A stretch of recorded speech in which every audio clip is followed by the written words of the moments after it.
Welcome to the Quota podcast. I'm Dylan Fole. I'm Gavin Malcolm. Our guest tonight is Nestar Cannady.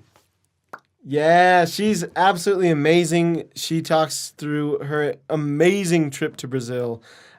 She's got passion for days. She's super funny, some crazy stories, and honestly, some interesting history lessons in here. Yeah, this was some a good travel tips. I think you guys are going to love this, and I'd be shocked if people don't try and go to Brazil after hearing this because it sounds like the Absolutely. coolest place going. ever. We're all going. Quota trip. Yeah.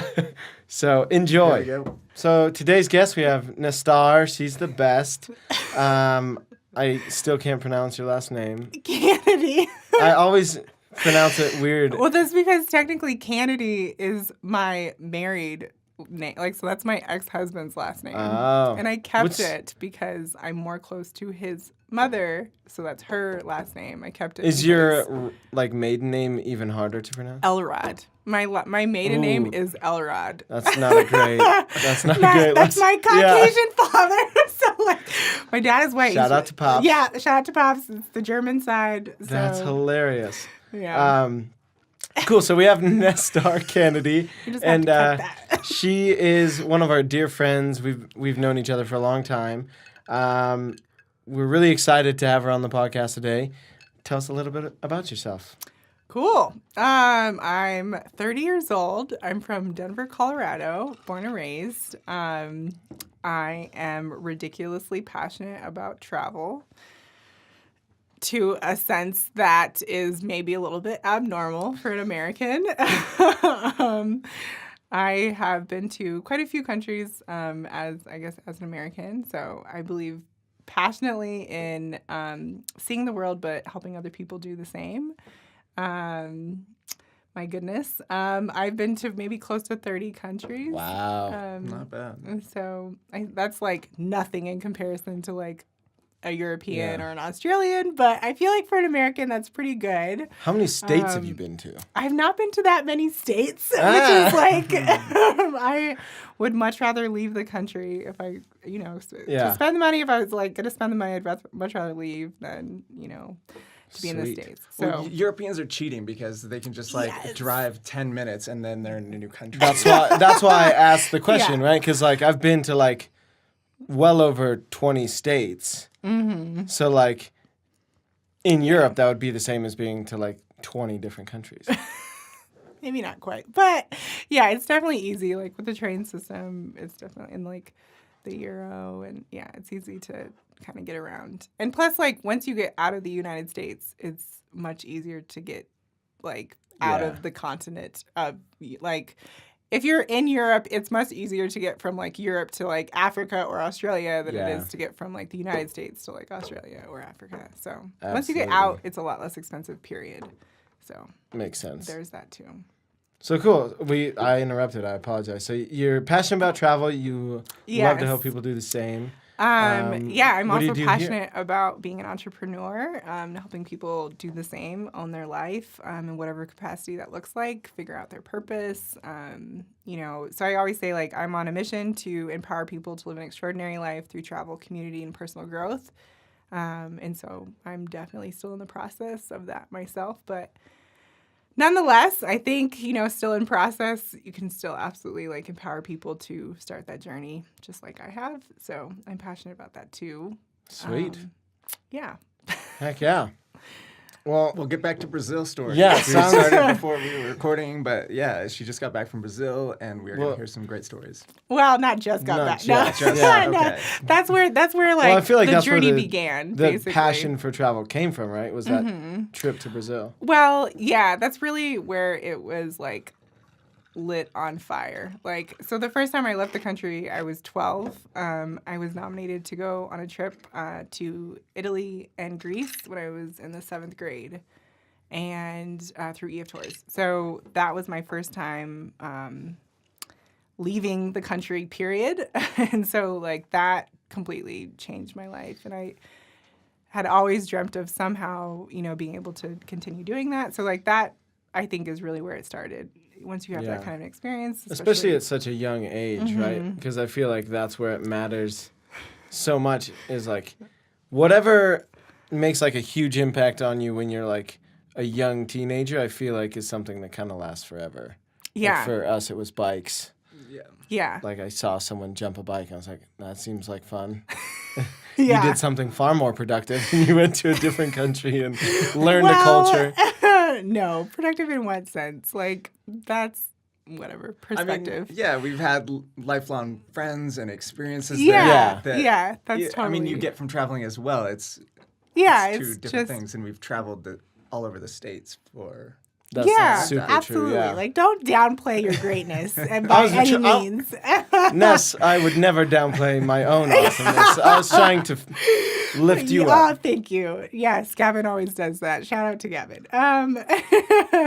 But yeah, so absolutely, like that is what kind of set things off. And I would not have been able to have that experience if it wasn't for a company like EF Tours and like being nominated through my school. And so like I definitely come from humble beginnings, and so like somebody like me would not have been able to afford to be able to go abroad and have that experience. And so just through like fundraising and through like the nomination and, I made it happen because my parents like certainly couldn't afford to do something like that. And so I think that always stuck with me. And so that was just the beginning. And then the next year, 8th grade, I went to England, Ireland, and Scotland and Wales in 8th grade. And then, and so that's like, once I left, I was hooked. And I have always like dreamt of continuing that. And so, but of course, like really couldn't afford it until I was an adult. So then the next time after,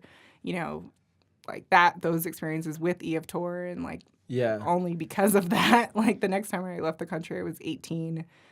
So like a serious gap. I bet that was like the best itch to scratch. Yeah. Right? Like, oh, yeah. Yeah. If you were that excited about travel and then you just had to wait for like 6 years. Yeah. Until like I could afford to pay for it. Yeah. Like, had a job and like could afford to pay for it myself. So I went to the Bahamas just like for a family reunion on a cruise. And it was just like any opportunity that I've ever had to say yes to travel, I always do, no matter like what I have to pull out of my ass to make it happen. I'm going to Mexico next month. Yes! So like, I think experiences are so incredibly important and just make for a quality life. And so that's why I'm super passionate about travel. And I believe that travel should not be a luxury. I think everyone should be able to travel and see the world and have the opportunity to do that. So that's why I'm passionate about what I do as far as my line of work. And so it's one thing for like somebody like myself after kind of having that experience as like a young person to be able to kind of figure out travel and have the courage to do that. But it's another thing for somebody that's maybe never left the country to, sort of like make that happen for themselves and like take that jump. And so that's why one of the many reasons I'm passionate. So how old were you when you went to Brazil? So Brazil was, so I was 25 when I went to Brazil. And so another gap from leaving the country. So 18, I went to the Bahamas, and then just life, of course, between that. I got married and divorced. And so I was actually separated at the time when I went to Brazil. So maybe we'll have to cut this part out. Just divorced. But yeah, so I got married when I was 20, and then so there was just definitely a gap. Like I traveled in the United States and had some fun doing that, but did not leave the country again until I graduated from school. And so my time was really focused, and just everything was focused on graduating for a period of time. And so once I graduated, it was like, peace out. Like, can we cuss? Like, I'm getting the fuck out. Yeah. I was so ready to leave, and I wasn't necessarily sure if I was gonna come back. And so, I made arrangements to like set myself up for employment out there. So I went to, I guess I should be like standing up straight. I went to. She just became like 4 inches taller than I know. I'm like such a sloucher because I'm so tall. But yeah, so I got a certificate to teach English. And so like just through a program called Oxford Seminary. So I got a certificate to teach English, and so kind of like just set myself up to potentially be able to sustain myself out there. But yes, this was in 2014 when I actually made the jump and left the beginning of 2014. And it ended up starting with volunteering with Project Favela, which I found through WV, and then went out and volunteered. And so, like, it wasn't a volunteerism trip, but, like, I found the partnership. And, like, you know, we have, like, credible partnerships, like, through WV. Yeah. And so, like, I was like, okay, like, there's obviously lots of, like, volunteer, quote-unquote, projects around the world. So, like, I was able to actually, like, find a credible one because of WV, and so partnered with Project Favela, and that experience changed my life. So if there was like one thing that I guess kind of like set it off, like that would probably be the very beginning of all of this, like everything that I, the person that I've kind of become now, and like, you know, just the direction that I am going now in my path. So that was like, the beginning. It sounds like that Project Favela made like a big impact. What do you think was like the thing, when you think of that experience, what kind of stands out? What's like the one moment where you're like, that was where I was like, wow, I really want to do something completely different with my life than I had thought? Yeah, so it was horrifying. First of all, the experience was really scary. So Project Favela is a slum. So I worked and lived in a slum in Rio. So even to people that are in Brazil, they would say that a favela is extremely dangerous. So the truth is, it was not. Well, there were things that were dangerous technically, but like for the most part, like except for one time, I never really felt unsafe. What? In the Let's hear about that. Yes. Oh my gosh. Okay. I want to hear about your near-death experience in Brazil. Of course. So, okay. So I volunteered for about a month. The first week that I got there, really did not know completely what to expect, you know, and so I first arrived in this favela called Vidigal. And so Vidigal is right next to the favela that we were actually volunteering in, which is called Rocinha. Rocinha is the largest favela in Latin America. So there's predicted that there's over 400,000 people that live in this like insanely small like area. Basically, it's on a mountain, and so So Vidigal is right. It's right next to Rocinha, and so there were a ton of volunteers at the time, like when I had arrived, and so some of us stayed in a hostel that they set up for us right next to Rocinha in Vidigal, and so we were there for about a week, and we just transport into Project Favela or into Rocinha to volunteer, and so after about that week, things adjusted, and so we were going to Rocinha now. So we packed up all of our stuff, loaded it into this like tiny van, and there was I think 7 of us maybe, and so made our way to Vidigal. And so favelas are historically on mountains, and so I think I've seen photos where it's just a wall of tin roofs and everything's packed on each other. Yeah, and you think it's all they live terribly. There's some incredible houses. They do very well for them. So, there are some people that really know how to build and construct, and they have great houses, and they have televisions and cell phones and electricity and all of that. So just kind of to create the setting. So so we get into Rocinha, and of course, because it's a favela, it operates outside of the structure of the government. That's historically how a favela essentially works. So it's its own little country or thing. Yeah, its own little community that doesn't technically abide or operate within the laws or within a government structure within Brazil's. Wow. Yeah, so it's a Wild Wild West.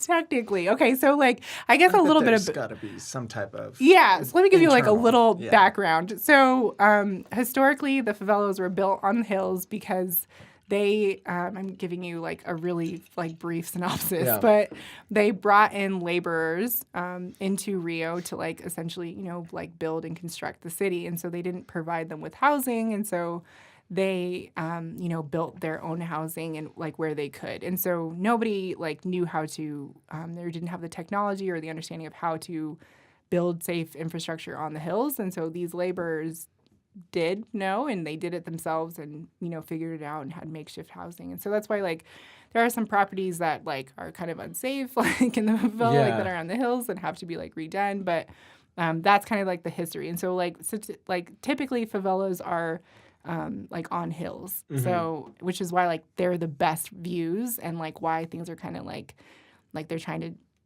tear them down and like gentrify it. Yeah, like literally gentrify it because like the views are really extraordinary and obviously they have the technology to do this now. But yeah, so there are people, they essentially like they know how to do everything, they know how to like be self-sufficient. Yeah. And so they'll steal their electricity, from like, so that's why you'll see like the wires like hanging everywhere and it's just insane. Yeah. Like it looks like a bird's nest.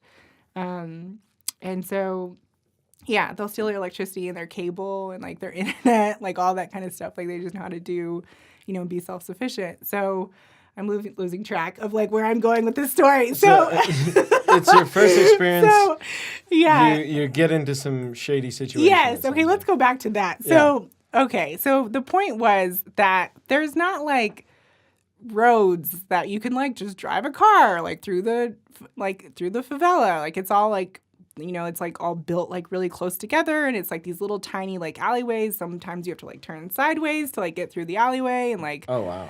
It's insane. Yeah, like the housing is like stacked up on top of each other and we're talking about like over like 100 years, time period like that this favela has like been built and like rebuilt and blah, blah. So there's this one main road that you can like actually drive a car through. That's it. Wow. That is all. So it goes like 400,000 people, one road. I no longer complain about Denver.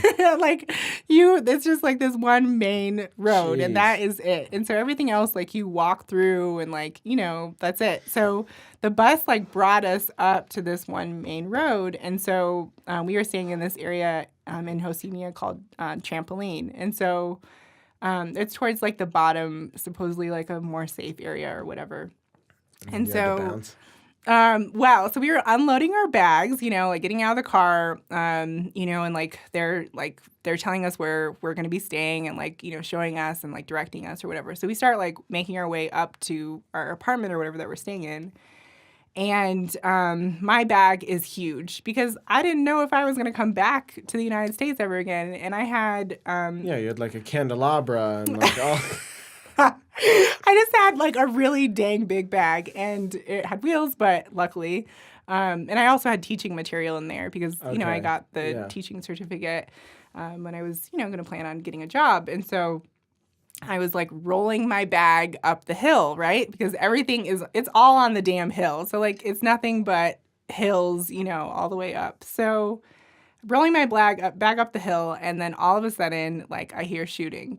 And like we're kind of like spaced out, like making our way because like you turn a corner to like get up to where our apartment is. And so like as I'm about to turn that corner, and, like, there are people ahead of me, we start hearing shooting. And so, like, the scariest shit, like, honestly, like, that has ever happened in my life. And so I, like, literally, like, drop my bag. And my bag is, like, has wheels, and it, like, starts rolling back down the hill. No. And so, like, I'm in this doorway, like, literally in a doorway, like, as, like, before that corner. Good instincts, honestly. Like, just turning, like, I didn't know literally what else to do. Because the shooting was close. It was very close. I didn't know how close, but...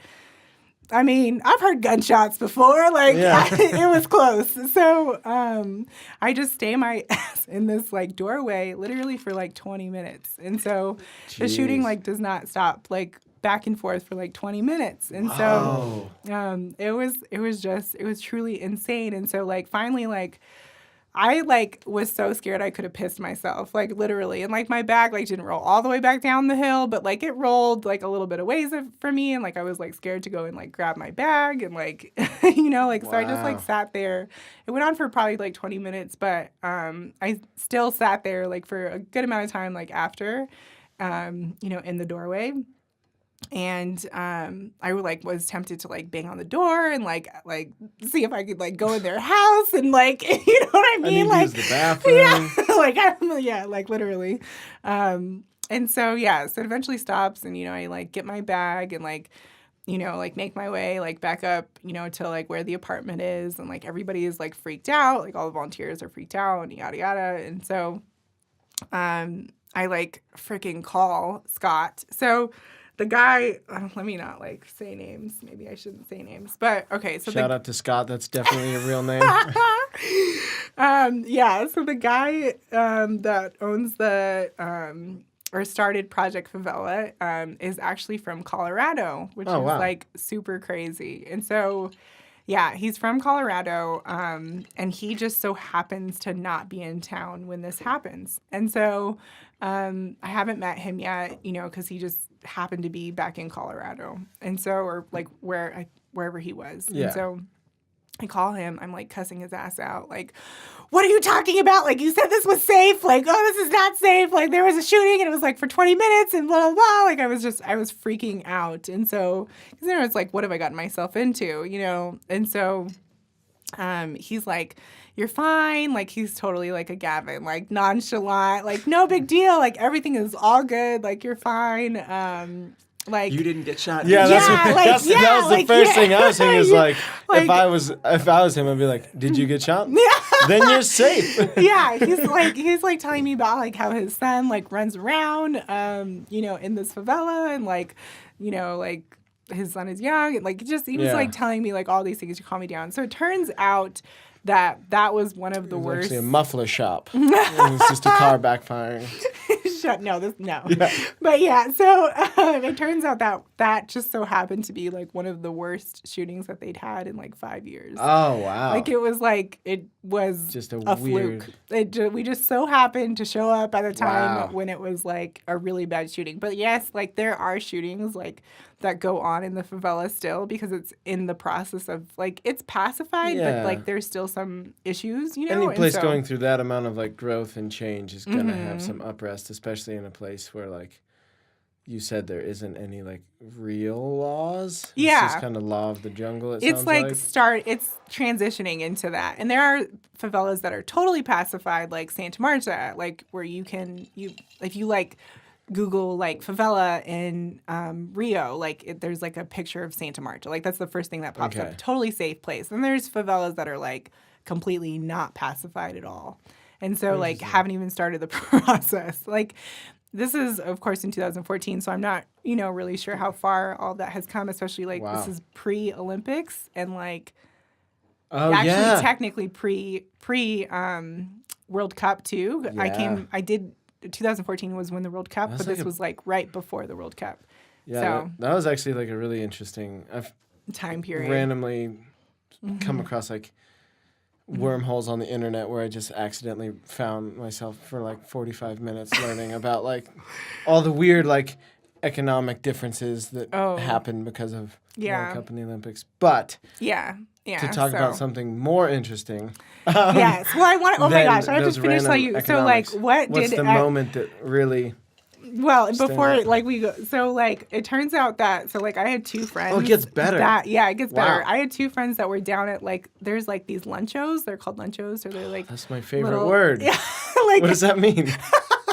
They're just like these little lunch like cafes that are just like tiny little like. Who's down to make a luncho in Denver? That's the most hipster sounding thing. They're just like that would be successful. Right away. Rhino luncho. Yeah. Yeah. It's just like a street corner, and it has like you can get like juice and like the mistudo that I was like talking about, and like just like pastry, like just little stuff like that. Yeah. So my two friends, Claire and Hector, were at this luncho that was at the bottom, and like literally they had to like dive like to the side, like underneath the seats, because like the cop that was like literally behind them, like, so they told me the story like when they got up to the apartment, obviously, and so like the cop was like behind them, that was shooting towards like the drug lord, and so they had to like literally dive under the chairs. So they were like literally in the crossfire. Yeah, under the seats, and like had to like stay down for like a good. It was truly insane. So I had to tell you that part. But yes, okay. So what was your question? That's so crazy. Like that is I'm glad they're shit okay. ever. Like, but the really good thing about, I guess, in turn, like looking back on it, after that happening, it was like I was not afraid of anything else from that point on. Like being in the favela, because it was like what do you have to like be afraid of? Because I remember like in the immortal words of Dylan Fole, I haven't died yet. Yeah, like literally, there was no more fear left for that my entire time in Brazil. I had zero. Like all my fear had gone away, like because of that experience. And so and I remember like when we lived in Vidigal, like we came to Rocinha, like because we partied almost every damn night. And That's so like, hard to imagine. And so we were living in Vidigal. We went to Rocinha this one time, and I remember like being like it was night, and like we're foreigners, like going into like this favela, like it's not volunteer, like we're not volunteering, you know, like we're just going. We don't have to, a like, guide this time. Like, well, like not even like but we just don't have. Like it just was uncomfortable, and so like that was before that shooting had happened, and so like after that, like man, we used to like party in that favela. We'll talk about that. Yeah, there are some good. Let's talk about that right now. That sounds awesome. Partying, like what does that even mean? Like, are you going out to? Like a bar, like they have bars in these favelas. Yeah. So it's like it is very much like all the same amenities that we have, they have. You know what I mean? Like they have like great restaurants, you went to the club? And they have clubs, like DJs, like all that kind of stuff. Yeah, all the same stuff that we have. Yeah, just a little bit of a different setup But it's all like homemade. No. What do you mean, like homemade? Well, like it sounds like they're like stealing electricity off the power grid. Oh and, yeah, like, but that's like, which is hilarious. Yeah, like, and that so it just is what it is. Like it all works though. Like it's all good. There was this one time, our freaking apartment almost caught on fire because there was like an electrical fire in the wires. It was like really close, and this guy was like, the neighbor was like throwing. I don't know, like sand or something, like sand or something at it, like so it would stop like the electrical wires, and then our power went off for like a period of time, and then it came back on the next day or whatever, it was fixed. But did anyone actually fix it, or were they just like, it's not on fire anymore, and they just turned the power back our on? power went back on, and so like who knows? Like who That's really knows? awesome. All I know is like these people know what they're doing. Like they are self-sufficient. Like they can fix any damn thing. They know how to build. Like they are good to go. So okay, so partying in the favela.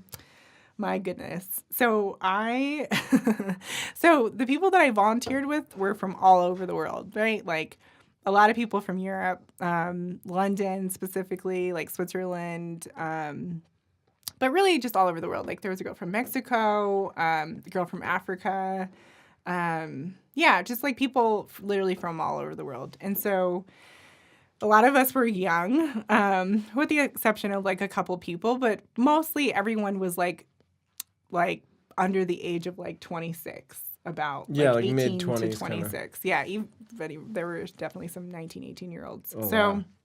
Yeah, so just like you put a bunch of young people like together, we're definitely going to party. In another country, heck yes. So, and we all like lived together and everything too, cooked food together, volunteered together, all of that. So, we'd volunteer during the day. It's the real world favela. Yeah.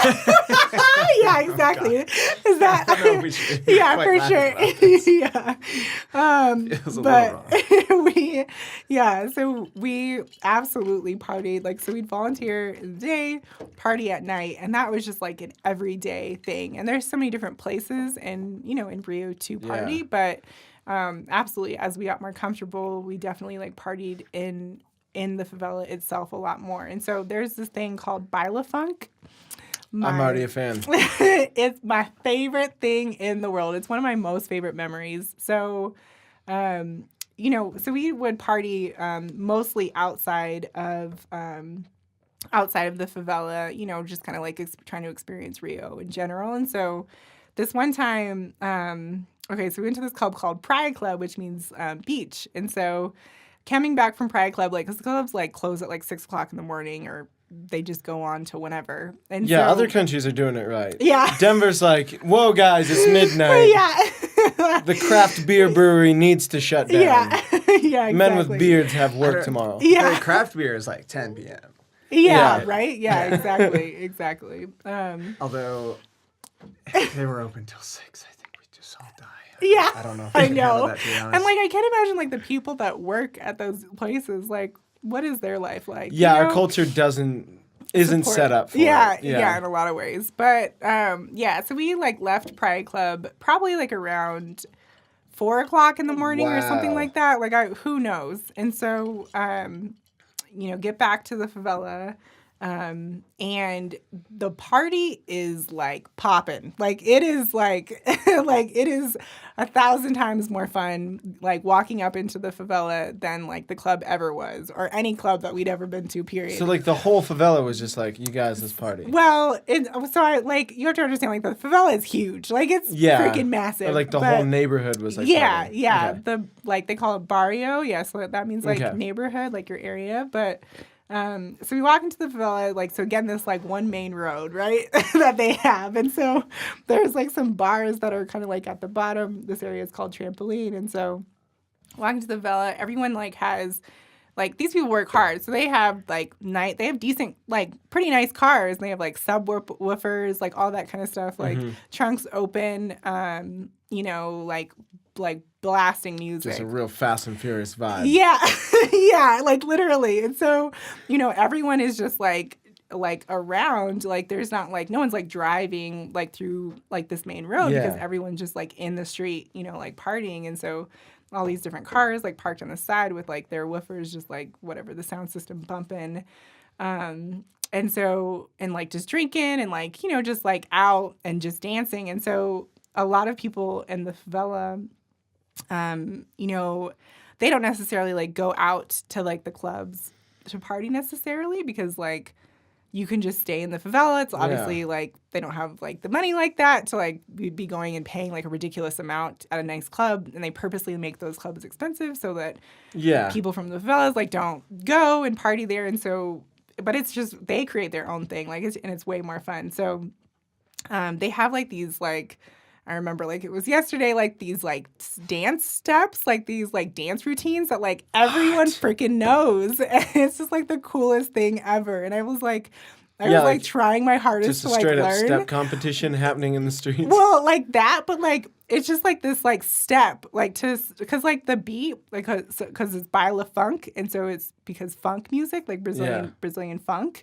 And so like all Brazilian funk, like for the most part, has like this one specific beat, and so it's like like Machata, where like every song's the same, basically. Exactly. So they have like these certain steps, and it was just incredible to watch, like 20, 30 guys like just like lined up, like just hopping in and out, and like just on beat, like know the exact like steps of whatever, every move that they're making for like what part they're at. Like it just was so You could bet if I lived cool. in a favela, I'd be all about those dance lines. yeah. It just was like, it was so cool. And I like tried my hardest to like learn it. And I was like, trying to get by them and like figure out the steps. But they would like switch it up and like I can't, I don't know how to do it. That's how I feel like when I go to the Grizzly Rose. They start line dancing. I'm just like, why? I don't... Like everyone knows it. It's like, the coolest thing. Everyone just have this weird hive mind, and then all of a sudden they just change the whole thing up, and I'm like, I was finally kind of getting the hang of what you were doing. Yeah, exactly. Why are you changing it now? Oh my gosh, it was so you say cool. Every time you go to the Grizzly Rose, when was the last time? 3 times. Yeah, 3 times ever. It's not my scene. Yeah. Though they do have a mechanical bull, and that is my scene. Oh, yeah. Joy Quota video. Mechanical bull riding contest. It won't be a contest. I'll crush you. Okay. Of course. Reigning champs of 2 separate mechanical bull contests. I believe it. Yeah. I've only done it one time. I feel like I have an advantage because I have long arms and long legs. But your center of mass is too high. Maybe. Yeah. Maybe that's what it was. Yeah, that's why jockeys are small. Yeah. It's actually for weight, but... Okay. Well... Whatever. so you're out partying in these favelas, and you did this for a month, you said? So I volunteered for a month, but like I was in Rio for it was like 8 months. 8 months. So what did you do once you went volunteering? The rest of the time. So I got a job teaching English. Man, I don't want to stop talking about baile funk. I'm like, what else can I tell you about that before we move on? I want you to be happy that we got everything. Was this every night in the favelas? Like they would do it every night? More than any, like it. Not technically. There would be like a little bit of partying every night, but like really, you know, of course, like Friday, Saturday night, then it would just get crazy, and like people would be like in their work clothes, like getting off of work, like. Well, it sounds like it'd be way too hard to make it to your house.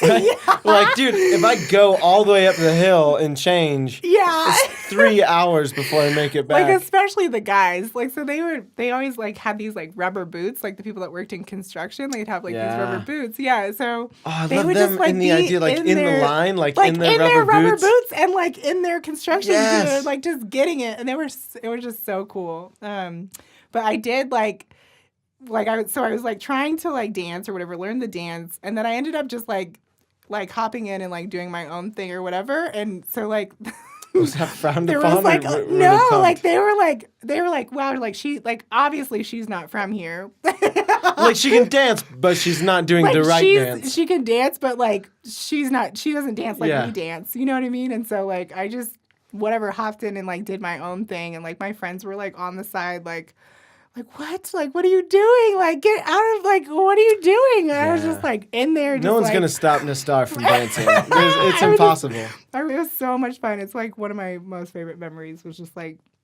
jumping in and being like, fuck it. Like I'm just going to get it. Like, and they were like, like, recording and, like.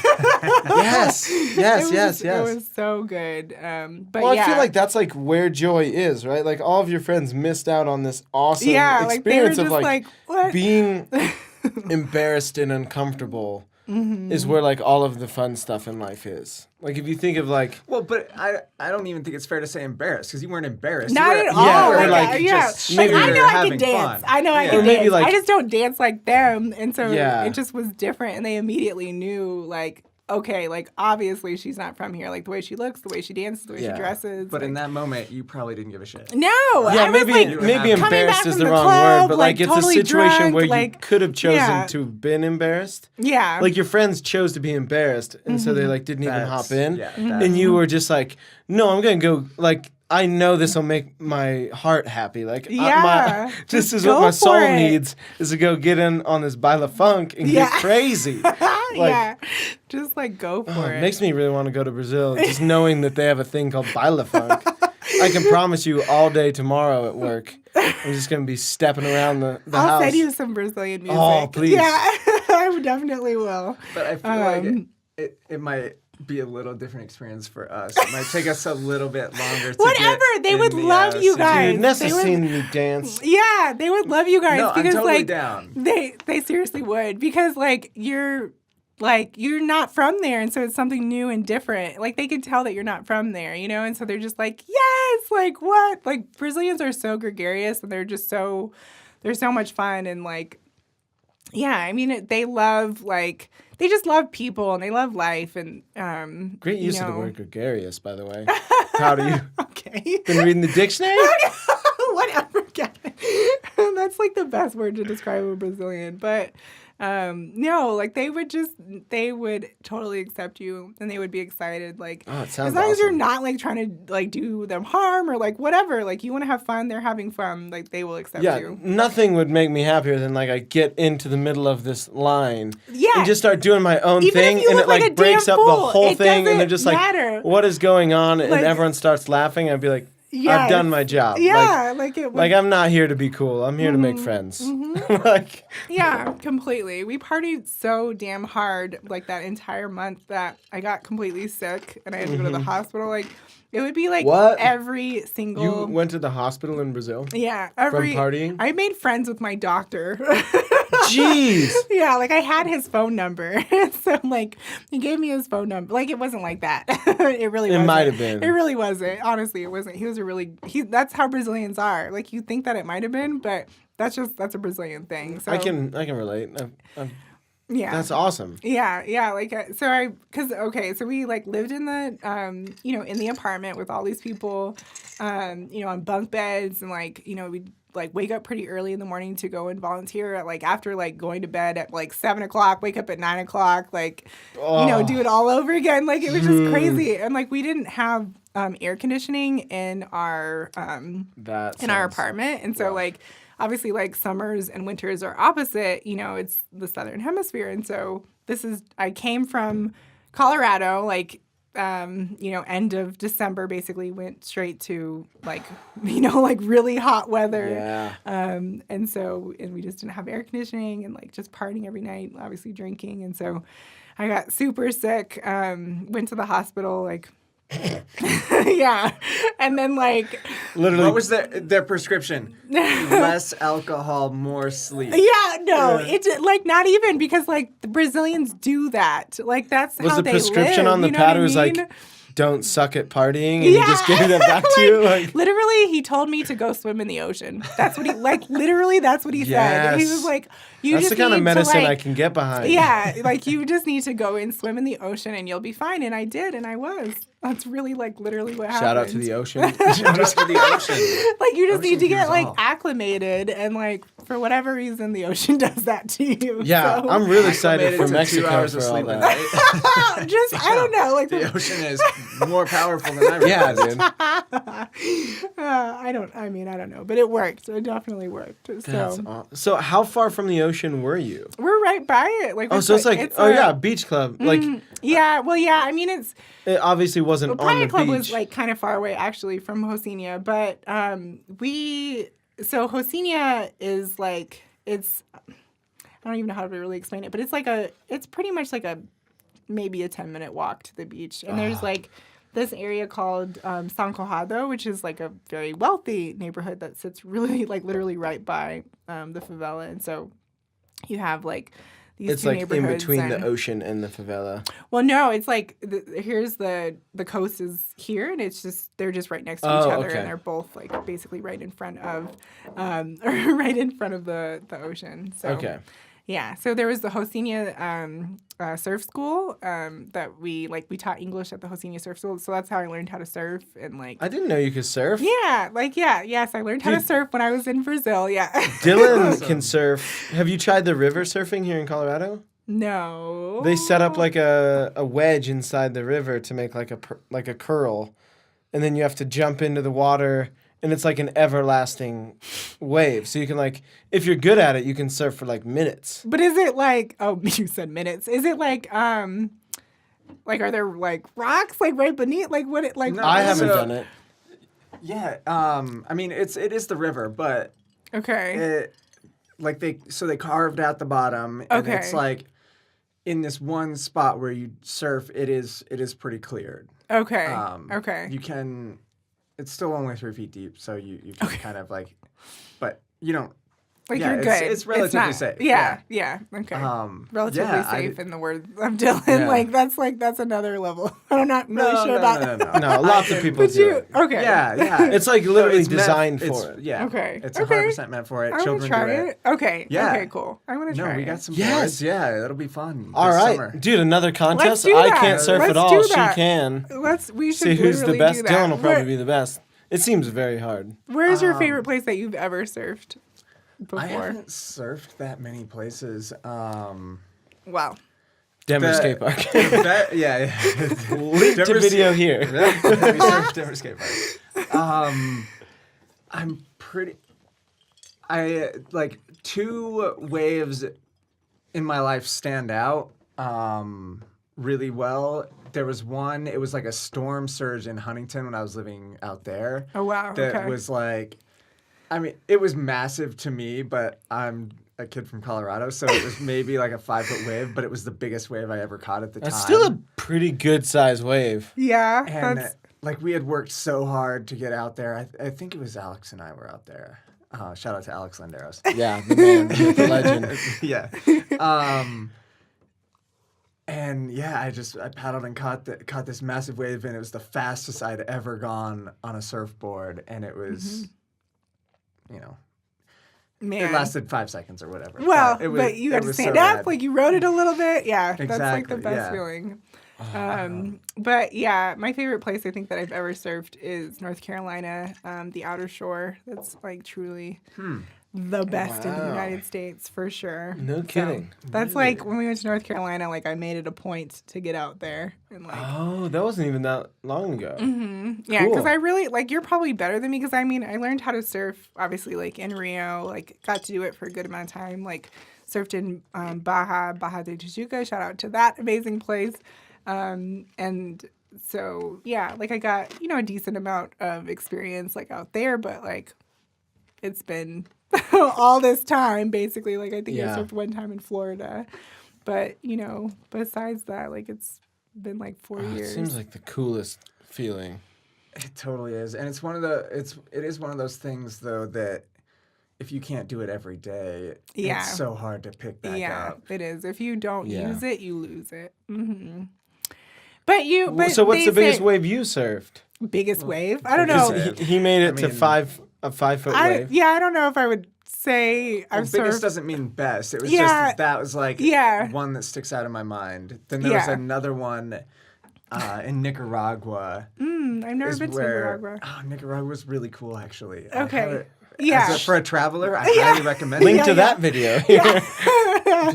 I did make one video from Nicaragua. Yeah. Okay. Nicaragua's like Mexico would be in like the 50s. Yeah. That makes there's some tourism, but the tourism, unless you're in like one specific town, where there is like crazy partying, everywhere else is just like way behind. Right. Which just is cool. Off the grid. Yeah, it's just like very like mellow, like beach town kind of feeling. Like, yeah. Okay. Yeah, I mean, the one beach town that all the kids stay in and party in, it gets kind of crazy. But like one time we stayed in this hostel that I think it was the most expensive hostel we stayed in on the entire trip, and it was like $10. But it was like on the actual surfing beach, and it was like that's sick. I mean, I don't know I've never been to a favela, but this was like a plywood 10 by 10 room with like 4 bunk beds in it. Yeah. Something like that. But it was rad. Like it was right on the beach, and then you wake up in the morning and before anybody gets there, and because there was like 10 people staying in this hostel, and so you're the first one in the water. And dude, that's worth $10 a day. Hell yes. Yeah, for sure. Well, it's just funny though, because like to us that was expensive because before this we had stayed in ones that cost like $1 or $3 a night. Which is like like the one that cost $1 like included breakfast. Like, it's insane. Yeah. It's like how do you sustain? But like the ratio, like the exchange difference, rate. Exchange rate. I don't know why I could think of that word. It's so incredibly different. So yeah. That's awesome. Yeah. It just makes me really want to go to like some. I think that's you would pick the up. one thing I haven't done is gone to like a Nicaragua, or like you just went to Colombia or like Brazil, like UNES. Like I feel like I've not played it safe, but I haven't really gone off the map at all. I haven't gone off the grid, like which I would love. Plenty of time. Because I'd love to, but I feel like every time I've gone out of the country since Australia, it's been to Mexico. Not even like on purpose. It's just like, oh, another friend is getting married, right? Like it's like I keep like saving up. Like, all right, this is gonna be the year I'm gonna go someplace other than Mexico. And then like a friend's like, hey, weddings married in Mexico. I'm like, it's hard to pass up on that. Yeah, no, you'll make it happen, and it's a lot more affordable. I'd love to go to Argentina. Argentina. Tell me about Argentina. Is incredible. You went to Argentina. I went to Buenos Aires. Try again. Let's get a good cut. Buenos Aires. No, it's not Buenos Aires. Yeah. I had my kindergarten through 8th grade Spanish teacher was from Argentina. Shout out to Miss Obregon. Literally the most intense lady I've ever met. Oh. Like, not in like a bad way. Like she's just a passionate person. And like being a little white kid from Parker, Colorado, like I'd never met a passionate person like that before, right? Like, so it's just like a bunch of like kids whose parents were all like engineers going to the same school, and then all of a sudden this gal who's just like so fiery. She's a fiery Latina. Yeah. Oh yeah, and like telling us the difference how like if you say a certain word, how like they would say it in Mexico versus how they would say it in Argentina, how like that's wrong, you have to use usted, and like all this crazy stuff. Yeah. And like super wonderful gal. Seriously, one of the funnest. I wish I'd known now what I knew then. Like I would have probably like really gotten to know her because she like went and got like her citizenship while she was teaching at our school, and like she was awesome. But ever since meeting her, I was like, I can't imagine what a country of that is like. Yeah. So I'd love to go to Argentina. Yeah, like a country full of like these insanely passionate people. Yeah, is what I'm picturing. I mean, I think that's like Latin America in general. Yeah. But yeah, like, so there's a lot of, yes, that's stereotypical for sure. But I think that it just seems like a lot more people that are really passionate about life in general in the Latin world. Like that seems like an overgeneralization. Of course it is, but I feel like they just they wear their emotions on their sleeves. Mm-hmm. Like they're not trying to hide, like if they're up, if they're down, like they're just like, I'm going through life. This is literally what I'm currently feeling. Mm-hmm. And then people just latch onto that authenticity. Yeah. And it just breeds more like passionate people, I feel like. Yeah. And I would actually say like Argentina, like people, well, specifically in Buenos Aires, it's more like European. Like there's a lot more European influence, and so, like Dutch influence, French. There's a lot of German influence in Argentina. Yes, Shout out to... yes, there is. That's very true. And like as you go farther north, that's in Brazil, in Brazil, that's also the case. Like in Curitiba, like Dutch, German influence as well. So it's a little bit more. So I was only in Buenos Aires, so I can't like really speak for anywhere else. Yeah. But it's like more I don't know, like structured and like efficient, and like so there's maybe like a little bit less of that like showing emotion and like passionate people and like that kind of thing. And so what I think is like seems to be their outlet of like maybe they it's just their genetic makeup that they have to like be passionate in some form or something like that. You know what I mean? But like so like they party hardy as well. And so we get it together, the US. I know. Yeah. We should be partying until 7 and going to work at 9. So when I was in Buenos Aires, there was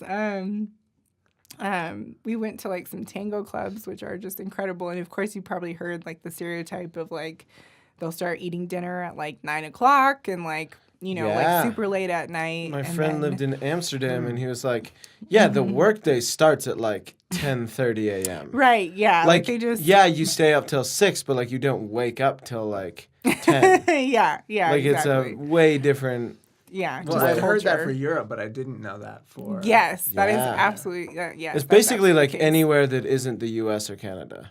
Well, and Brazil's kind of... They have it more... I think they start earlier. It seems that they do in Rio, and probably even more so in São Paulo, because it's more business and industrial in São Paulo. But yeah, Buenos Aires, like... They definitely start, like, they eat dinner late, they go out, like, so I went to the club at, like, 12 o'clock, and that was, like, early. Yeah. like, getting to the club, like, early. And, yeah, they're just, I mean, when they dance, like, they do tango, like, they're just so, like, sexual and passionate, and, like, it just is so, the people there, I would say, are beautiful. Like, we're in Brazil, like, you'll definitely like find incredibly beautiful people and they're like in shape, but like in Buenos Aires, like it's like every single person. Yeah, just like one of those weird places you go where it's like, why is everyone like good every freaking person? Like it's not just like 1 out of 10. It's like 10 out of 10. Like, and what do you think of Americans? Right? What do you think of this room specifically?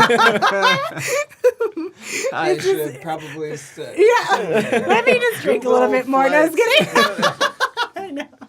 No, I was going to Google a flight. To Buenos Aires. Yeah. Seriously, like everyone is like very tall and they look very exotic and there's a lot less color there, but like it's like you're not gonna find like dark skinned people in Argentina, like not in Buenos Aires. Like I can't speak for anything outside of Buenos Aires, but in Brazil, like people are multicolored for sure. Like you find dark skinned Brazilians, Yeah, I feel redheaded Brazilian, like crazy. Well, it's such a huge country, and there's so many people from so many parts of the world versus like. Yeah. I feel like Argentina's just far enough away where it's not maybe. Yeah, and it's like a lot of their accessible. history too. Yeah, like that's so true. Brazil ended slavery like extremely late, and so like there's a lot of obviously influence from slavery, and Argentina has a different history than Brazil, and so.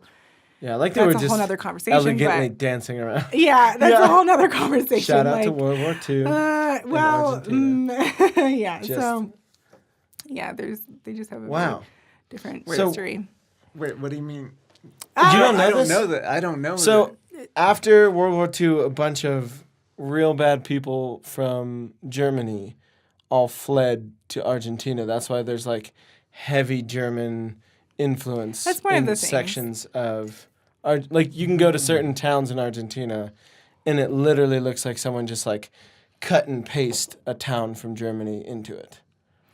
The best way to describe Buenos Aires, Buenos Aires isn't like, one of those towns, but there are places in Argentina where like it was literally founded by like some pretty gnarly people from the Nazi Party. Yeah, and some genocide. yeah, it's after World War II, so then they just like continued the genocide in Argentina. That's why everybody's. No, I think it was before. Yeah, so like. The whole world was kind of doing it. I don't even want to like. Yeah. I don't know enough about it. Yeah, I don't know enough about it to like. Right. I really just literally hadn't heard that ever. Yeah. Yeah. So. Like I know there was some extermination of people of color. Yeah. So like that was a thing. And so like when I was in Argentina, like my black ass, like first of all, like a lot of black Americans don't travel very much, which is one of the reasons why like I feel like that's a fair statement. Yeah, like one of the reasons why like I'm really passionate about what I get to do, and so so that's one, like you don't really see black Americans traveling very much, and so it would be weird to see someone of color in Buenos Aires, and so you're more likely to see, I think, an African traveling, to somewhere. Yeah. Obviously, like there's a large number of Africans in Europe, like France and England. And so that is more likely. So maybe that you could, like, people could see that. Do you feel like it, like, made you really stand out? Or, like, oh, do you feel my like God. people were like, oh, like, it people was would, like, cool now? Or, like, they were stare. like, whoa, like a celebrity. Like, well, like, because I so, feel like, that's how, people like, wouldn't, like, Americans come to treat me. people from out of, like, you see someone that, like, I met someone the other day from, gosh, I forget which Eastern European country, but like there was a bunch of people just like so fascinated that like there was someone from somewhere else. Yeah. And it was so clear that they were from somewhere else. Right. Like it wasn't weird or like everyone was just like, wow, like this is more interesting. Or was it kind of standoffish? I think it was definitely standoffish. Like people were afraid of me for sure. And well, so that's like because you're menacing. Straight up menacing. Yeah. Watch out, she'll do crazy dances. She'll mess up your flow. Jump in. Yeah. Yeah, no. Break up your dance crew. For sure. No.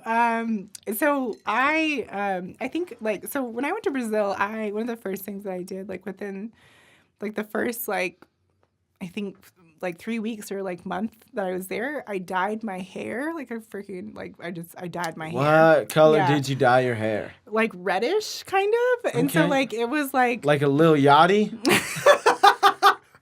I'm so proud that I knew that. No. So like I know kids. It was my God, Gavin. So it was just bright-ish. Yeah. Or-ish. Like, it just... Is there I'll any show you photos pictures. of this? Yeah, I'll show you pictures. We'll so post that on the video. Oh, my gosh. Yeah. So... I just looked different, for sure. I looked different. So why do you think you did that? Like, I feel I just, like, you know, anytime like someone really goes through like, especially women, it seems like hair is such a big part of like who you are versus like as a dude like. Yeah. Like I cut off hair that I'd been growing for almost 3 years without telling anyone. I just like showed up back to the house. And they're like, "What? How do you feel?" And I was like, "Cold." Like my head's cold. Yeah, That's the only difference.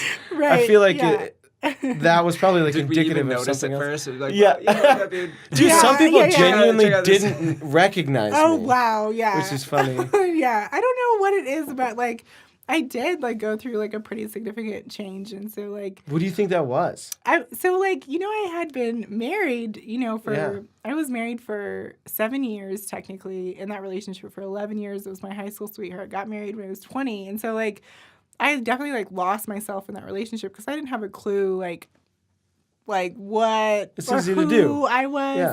I was so young. And so when I went to Brazil, it was kind of, I don't know, it was like freeing myself, of sorts, and so it was very liberating. And so I decided, like, fuck it. Like, I'm just gonna dye my hair. That's awesome. So, like, I had this, like... That was like your declaration of like, I'm going to be me. Yeah. Like, I just am different and I, like, wanted something different, and I just... I don't know. Awesome. Like, that's just that's a very weird thing, but it's not that weird. I know a lot of my girlfriends. Yeah, have done the exact same thing. Yeah. Anytime anything changes, like, yeah, I need to change my hair. Right. Like, Allie wants to, like, put some color in her hair. She's like married now. You know what I mean? And so it's just like locked it up. Mm-hmm. So, I don't know what it is, but. So I just looked at different, and, like, literally women would like older women in particular, like, it was like a horror, like, they were horrified, like, they were scared, like, they would you dyed your hair red? Well, just, like, to see me, like, they'd never seen anyone like me before in flesh. You know what I mean? Like, so like it was like, because I feel like in the States you're used to someone could walk down the street with like a purple rat tail and be like, "Yep, that's a person." Yeah. Like, I've seen it all. Not the case, I would they were like genuinely shocked by it. Yeah. Oh yeah. And I'll tell you about Peru. But I just remember this one woman, like, she almost got hit by a damn car. Like, she was like scared. Because she was looking at your hair. Yeah. Like, well, she just at me, like, in general. You know what I mean? And so, like, I'm tall too, and just, like, tall, black, dark skin, like, a lot darker than I am now because, like, whatever, the sun, like, it was very suntan with, like, reddish hair, whatever. And so she was just, like, crossing, like, I was on the same side of the street as her, and she just, like, crossed the sidewalk and, like was not looking at the cars. Like, she was just, like... What is this? Like, was just, like, but, like, kind of, like, scared, too. And so, like, but could not get her, like, take her eyes off of me. And there was, like, a car that was coming, and they, like, honked at her because she almost got hit by a car. Yeah. That's crazy. Yeah, and it just would happen all the time. Like, and I just, I just got used to it. How thankful are you that your claim to fame is not her getting hit by this car? Yeah. I know. Like, that would be a totally different story. Yeah, exactly. Like, my God. I'm so weird looking. This lady died because of... you know how fast her hair would have been normal colored again after that? It was not just my hair, Gavin. It was that you're a lot. Black people. There's no dark-skinned people there at all. There's not a single black person that I saw the entire time I was there. Not wow. One. Not what one. about in Peru? I didn't know that you've been to Peru too. That's awesome. Yeah, so, did you like, go to Machu Picchu this was and do my like exit trip? The like basic American tour where you No, I didn't do the basic American tour, but yes, I went to Machu Picchu. Like, it was incredible. I'll kind of tell you about that, but it was my exit tour. So I was in Brazil for about 8 months. I volunteered for the first month. I got a job teaching English. I did that for about 4.5 months, and then. And before that, I lived with the host family for about 8 weeks, and then just, like, did a ton of traveling. And so I went to, well, I just did a ton of traveling on the coast of Brazil and like went to Salvador and like there's so much that I could tell you about that stuff. But yeah, so I went to the World Cup and like Carnival and all that kind of stuff. Yeah, so definitely want to hear about that. Oh my God, there's so many I want to hear about Carnival. In all sincerity, like so many things. It seems like the craziest experience, like just this insane party that the whole country's like, you know what, guys? Yeah. We are gonna just get loose. Nothing gets done. Like there is no like during that time period. So yeah, Carnival starts in like March, like end of February, March. And so, you know, Fat Tuesday, like all of that. Yeah. So it was insane. So we did so I lived with the host family. So I volunteered for that month and then moved in with the host family for 2 months. And so the host family, so like what the locals in Rio do, like what a lot of locals do is go to this place called Cabo Frio. So what does that mean? Do you know? Frio means cold. So I don't know what Cabo Frio means. But yeah, so it literally is the most amazing beach I've ever been to in my entire life, I would say. Whoa. For sure, Cabo Frio. So it's a lagoon, and so the water is it's like protected and perfect. Oh my God, it's incredibly warm. Like you jump into the water, and of course, like the beach is like white, beautiful sand. You jump into the water, you can just open your eyes underneath the water, like completely, and just like swim till it drops off, and just like see everything. Like it's like the most. Like I could not like keep myself out of the water. Like it was just I wanted to just like be in the water the entire time. Also because of the partying in the ocean. Yeah, I had to get some healing. Right, yeah. I had to get some healing in the in the lagoon. Yeah, get your body right. Yeah, that sounds awesome. So Cabo Frio. Yeah, Cabo Frio, and so it's like this like kind of small town, and like that part like where the beach is not necessarily like where the partying happens, and so. It's a small town, but like there's definitely different like parts to it, right? So we stayed and like the host family has like a family friend that has, you know, a place out there, and so we went to like where the part of the beach, or like I guess the other side of Cabo Frio, where Carnival happened. And it is, oh my God. Like it's a shit show. Like it's intense. It's really intense. In like a good way or a bad way? Both. Just definitely. Yeah. Okay. Just both. Yeah. Yeah. So, because especially if you don't know what to expect, you're not used to it. Like, because I had obviously been partying for a month in Rio, right? And then I go to that. It's a whole nother level of partying. Like, even more intense than what I'd already experienced. And so, they like set up these incredible productions on the beach, and so like there's these massive stages, and like they have like all these people from all over, you know, the country that come in, and like, you know, these famous people that are, you know, doing bossa nova and like playing, you know, with like live bands and like samba and like, you know, all the Brazilian favorites, and then they have you know, so there's just like so many people, like just a sea of people. Like you cannot see the end of like where the people begin or where they end. Like just so many people. And so because it's everyone, right? Yeah, it's a lot of the locals. Everyone is there. Yeah, it's like if you were to the whole drive, country genuinely stops and parties, right? Like yeah, and but they're like Carnival is done differently in different parts of Brazil. So this is just like these are the people from Rio. They go to Cabo Frio, and so like if you were to drive from Rio to Cabo Frio, I think without Carnival, I think it would take like maybe 2 hours to get there. It took us like 6.5, almost 7 hours to get there, because it's like just gridlock traffic of all the people from Rio like leaving to get to Cabo Frio. And so yeah, but I mean, like it just depends like where. Like Salvador does Carnival different. Rio itself has like a more touristy Carnival, which I'll tell you about, but yeah, so it just depends like where in Brazil you are, but everyone yes, the country stops. It just depends like where in the country you are, like of how they do it, you know? And so it's just how Cabo Frio is. And so, but yeah, there's a lot of damn people in Rio. It's like just a good amount of people like go to Cabo Frio, and it's just massive, massive, massive people. Like like the porta potties, like Oh, I'm sure. Yeah. like people just like going in the ocean and like, you know, just like a sea of people. Like they have like these stages set up with like people just like dancing and just like everyone's like just on the beach. And you literally like, we were 11 people in a house, and I think there were like 2 beds in the house. And so like most of us just like slept on the floor. Yeah. And so you're like not really sleeping great once again. Yeah, but you got that ocean to heal you right up.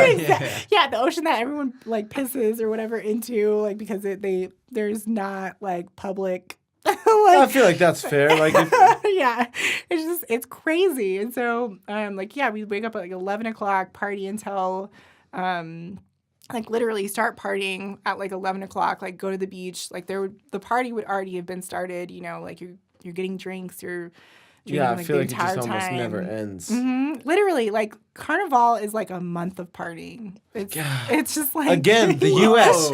Get your stuff together. That I will agree with. That we're messing up. I don't know about these 7 a.m. closing for bars, but like people a month off to party. yeah, like people do not work. Like it starts like, and it's just like it's so much partying. Like, and so we came back to Rio, like, you know, after Carnival. So like let me finish kind of.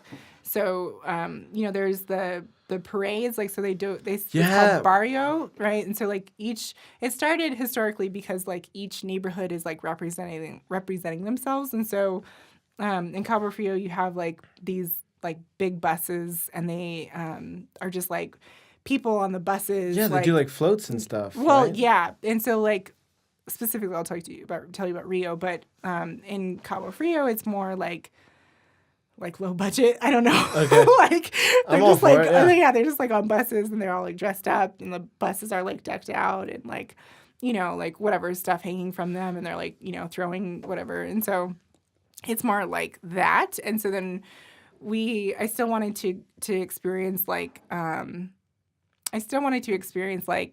Rio's, I guess, version of Carnival a little bit. And so when we, you know, came back to Rio, like when basically Carnival ended in Cabo Frio, we went to the Champions Parade in Rio. And so they have, and this is like definitely more of a touristy thing. Like a lot of people from Brazil don't really go to this and experience this, but it is a really cool experience. And so basically like the best of the best floats like have their Champions Parade. And so we went to that, and so you have to get tickets for it, and it's like stadium seating. So that's like what people probably think of when they think of Carnival. Right. It's like the streets shut down, there's like people everywhere lining the sides of the streets, and it's like these insanely elaborate floats. Yeah. It's just that one specific thing. The rest of it is just like, you guys, let's just like listen to music and get crazy. Yeah, I mean, because like the streets lined and like all that other stuff, same in Cabo Frio or just like anywhere else like in Brazil. But like the float specifically. Yeah, the float specifically is what's different about like Rio. And so really just like insanely elaborate floats, like where they have like the mechanics and like, you know, like the heads turn on like the you know, the giant like dolls or whatever, like the it's all animatronic and animatronic live. There you go. But yeah, so they it's just extremely elaborate, and so yeah, that was really cool to see. Like we definitely got pretty drunk at that time too, but it was cool to see the Champions Parade. And but yeah, that's kind of like that's towards the end of Carnival. So that's awesome. Yeah. What else do you want to hear? World Cup? Like what? Yeah, I mean, I feel like we might as well just stick to Brazil. I mean, we'll just see if we can. We'll talk about Peru a little bit, but because I mean, we've been at it for like a solid hour. There's too much. Jillian is gonna like have to like work really hard to like edit this. No, that's normal time. Yeah, we don't edit. No, it just goes. That's normal. Okay. Well. Yeah. So like wherever, what do you feel like you want to talk about? You just seem so happy. I don't want to stop you. I mean, no, like it just was really the most extraordinary experience of my entire life. Until now. Yeah, until now, of course. Until doing the podcast. So yeah, the World Cup was amazing. So I kind of like made my exit trip.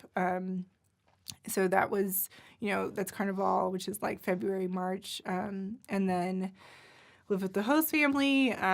So like moved out of the favela, lived with them. But I used to go back to the favela all the time to like volunteer and stuff. And then and you probably made like friends and stuff. So yeah, exactly. Yeah. And so kept in contact with them. And like I went to like the Hosinia kickboxing school and stuff. And so like I went back and like kickboxed and like all that kind of stuff. Made friends there. And I went to Salvador. So Salvador is a city inside of Bahia. So there's like 26 states in Brazil. So Bahia is the state. okay. So I went to Salvador for a period of time, which is really, that was incredible. The history is really interesting in Salvador. So Salvador has the highest concentration of Africans outside of Africa. Whoa. Which is really interesting. So yes, did that. And then we went, took a plane from Salvador to this little town called Lanois, which is just a really small like mining town, whatever, like in Bahia. And so it's right next to this national park called the Chapada Diamantina. So Chapada means like flat top, like mountains. And so that was one of my like top 3 favorite experiences because we hiked into through this canyon. And so we hiked for 4 hours barefoot.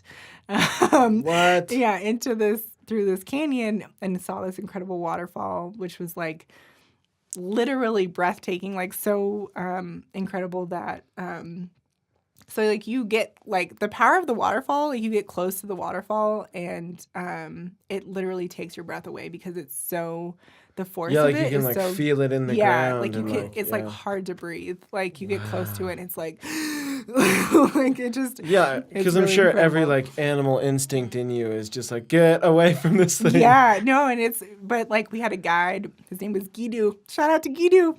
I was so freaking scared because I'm afraid of heights, but you know, just did it anyways. You jumped off anyways. Yeah, like went into like so the water in this area it looks black because the soil is red, and so like you literally can't see anything when you're in the water. You can't see anything. It's black, like black as this table. Yeah. And you're just like swimming in like this, but you can drink it. It's so good for you because the soil is so rich, and so. What? Whoa. Drink black water. But it like when you put it in your hands, it doesn't look black. It looks like reddish, and so like a reddish That's tint. weird. Oh, like wine. So you're just like, Yeah, just Like more not partying. like wine, like lighter than that. Dude, It's nothing a little transparent. dose of ocean. It's transparent. Yeah, Yeah, nothing like, a little dose of ocean couldn't fix. You know what I mean?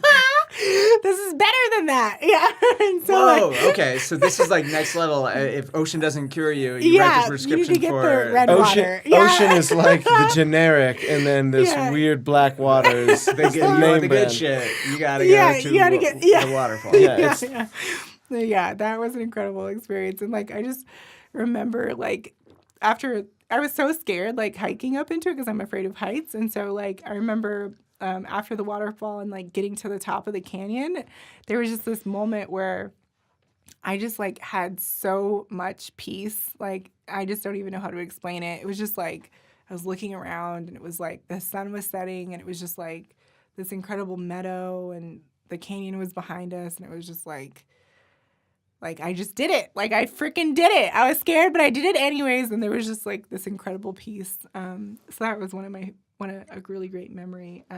That's awesome. I had a similar moment in the Grand Canyon. Weird about canyons and like weird moments of peace. When you were sitting on the rock? When I climbed over the fence. There's a photo someplace of me like hanging over like a 1,500-foot ledge. Like it's such a huge ledge. But I like hike down and I'm just like sitting on this ledge. And yeah, same kind of experience where I was just like, wow, couldn't be any more like settled. Yeah. Mm-hmm. I'm just completely at peace. Yeah. And then you met your wife. And then I exactly, technically met my wife like minutes before then. Mm-hmm. Maybe that was what I was actually experiencing and I just happened to be sitting on a rock. No, I think I really do have that picture. I need to find it. Yeah, it's I love that. Like it's just there's something about it that's incredible, and I think something about traveling does that to you, right? And so that you guys can attest to. Yeah, and so let's see. Went to the World Cup was like my exit, like the beginning of my exit trip out of Rio, and so Before that, I climbed this mountain called Peja de Gavia. That's where I had my light bulb moment of like what I wanted to do with the rest of my life. There we go. Let's hear that. There's so many things. Yeah, dude. Like, so I, as I said, I'm really afraid of heights. This mountain, Peja de Gavia, is supposed to be a level 5. I didn't know what that meant. As far as like climbing on this climbing scale. It's on a scale of 20. Yeah, so it's on a scale of 5, 1 to 5. So it's a level 5 because it says online that there's like a small rock face, and it was not a small rock face at all. And so we get to it, and it's like almost a 90-degree, like seriously, almost a 90-degree vert. Like it's like horrifying. And it also says online that you're supposed to use ropes. Like it's recommended that you use ropes. Like you don't have to. But stupidly, this is my blue side. Like shout out to WV, right? So so my friend Solange that I met, who was like my ex-boyfriend's best friend's roommate, because I had a boyfriend in Brazil. Mm-hmm. That's another story. So met this girl. We ditched the boys, and we became really great friends. So I'm still friends with this girl. So she had found this Facebook group that like it's like an adventure tour group. Okay. And so she just like climbs mountains. She's from Austria. She climbs mountains all over the world, and she just takes a donation. And so climbed this mountain with her and a group of like 7 or 8 people. And so we get to the rock face, and like there are girls that are like crying their eyes out. Like they were in sheer panic. Like they'd climb a little bit of the rock and they couldn't move up or down, like just sheer panic. And so I'm like, how the fuck am I going to do this? Like, Solange, like, are you sure we're really going to do this? And so, whatever, we go for it. And so, I literally don't know how I did it. I just like, you just focus on what you can, like just look in front of you and just keep that in focus, right? And so it's just like, okay, one more step, right? And so just like keep looking up, like one more step. And so, and like she was like instructing us, like, okay, put your hand here, like put your, like, and whatever. So get to the top of the mountain, thankfully, like, thank God. I like won't even tell you all of it, but I meet people at the top of this mountain, and they were speaking English, and I went and talked to them, because when you're in Brazil and you find people that speak English, it's not common. So went and talked to them. I was like, "What group are you guys with? Like what's going on?" And they're like, "We're with World Ventures, right?" That's nice. So I like had no idea until that moment, like, that WV was anything more than just, like, saving money on travel. Like, I didn't realize that, it was a community of people, like, that do all this incredible stuff together. And so so that's where I was like, like, I think I can actually, like, make a living doing this. And so that was a big, like, light bulb moment for me. Because until that point, I was like, I just get to travel. And I didn't know anything, like, that. Yeah, you just wanted to travel. Mm-hmm. And so that was huge. It's weird, the person that I met, like, up there that said that was Dave Ulloa, but who knows? That's neither here nor there. We'll find out one day. So that was a really pivotal moment for me, where it was like, I'm not going to go back and, like, home and, like, sit behind a desk and, like, work for someone else and, like, just do that for the next 60 years. Like, I'm going to, figure out a way to, like, really create something like this for the rest of my life, like, have... like create, like make my life an adventure, and so, and really like live with intention and purpose. And so that was pivotal. So I made my way out of Rio. And so we went to, Solange and I went to the World Cup. She's she's part Nigerian and part Swiss. And so we went to an Ivory Coast game. It was Ivory Coast and Greece that was played in Fortaleza. And so Fortaleza is in the northeast coast of Brazil. So we went there first and kind of like made our way down. Fortaleza is kind of like Miami with like these massive tall buildings. Oh, okay. It was really cool. And then, and the World Cup, man, like... Dude, people go nuts. It's... Yeah. I guess I don't even have a concept. So it's... Yeah. It's all over Rio, or so there's just many games being played all over Brazil. All over Yeah, Brazil. there were places in different Brazil where they stadiums. made like the world's biggest stadiums Yeah, some just of to them- play like yeah. 2 games. Literally, Like they like, tore down the jungle, made a huge parking lot, Like Fortaleza built a Stadium stadium that held was- like 80,000 people, maybe more, to literally watch 2 games of soccer. And Like, that's people like take it that's so why serious. they like talk about like the depression like that kind of like Yeah. happened like After, recession yeah. that happens kind of after like the Olympics or the world, and it's so for them to have those 2 things Back to back. yeah, like I just am really curious about what it actually is like. Excuse me. And Girl, you nasty. hopefully you didn't edit that out. Okay. Nope. Just all of it. But yeah, so that was incredible. People Who won? Greece won. And so like, but that made the party even better because the Greeks partying, and they like really showed up, to support more than like Ivory Coast. That's a more poor country. Okay, And yeah. so they really showed up and showed out, and like we're dressed in the togas and like, like That's just, awesome. it was a blast. And people like, it's like they have pride for their entire country. It's like the people on the soccer field are like fighting for their country. Yeah, And it's so, an incredibly like national event. Like everyone, like I guess kind of in the way that like a Super Bowl is for like a city. yeah, Or so maybe yeah. but like on an but even on like higher an level. nth degree. Yeah. Because it's really like the whole country, right? Like I feel like as a US we're all just kind of like jaded about everything. Right? Yeah. Like even if we like crushed it in the Olympics, I was be like, Yeah. so As per Yeah. usual. Yeah. Yeah. maybe But the these Winter people are Olympics. like, it's like everything is on the Yeah. line. Like they are rooting for their team as if like it is like life or death. Like you Yeah. must win. You know what I mean? It's pretty like, wild, yeah. It's intense. Like there's just so much passion about about like their team succeeding and like rooting for their team, and it's just the energy in the stadium. Like if you have not been to a soccer game, you have not been to a real sporting event. Well, outside of the US. Outside of the US is what I mean. Because yeah. I've been to like soccer Rapids, games here, like, and I'm just Colorado Rapids. No, like, and like you're like, okay, this is no, a thing I did. outside of the U.S., where like they, especially like when it's country against country, like even if it's not the World Cup. Yeah.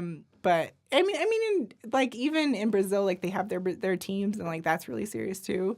Like Botafogo, like so Yeah, it's just I feel like there's just something fun. Like I feel like everything you've been talking about is like everything that they did in Brazil was as like a community, or as like there wasn't like a lot of like it's us versus them. It's like, guys, we're all gonna get down and party as a favela, or like guys, we're all gonna get down as a country and just shut everything down for a month and go nuts, or like oh, it's World Cup time. Well, again, like we're all gonna be doing this together. Yeah, it's versus the I feel like funniest in thing, the U.S. like we've gotten to like a place where it's like you Well, get we more have 4th pride. of July. 4th of July counts. We got one day. We got one day, but even then, like half the country still has to work on 4th of July. Yeah, it's Like- not in comparison. Oh my goodness, yeah, it's the craziest thing. Like during the World Cup, like you will find like the most random places that are like playing the game, and it's just like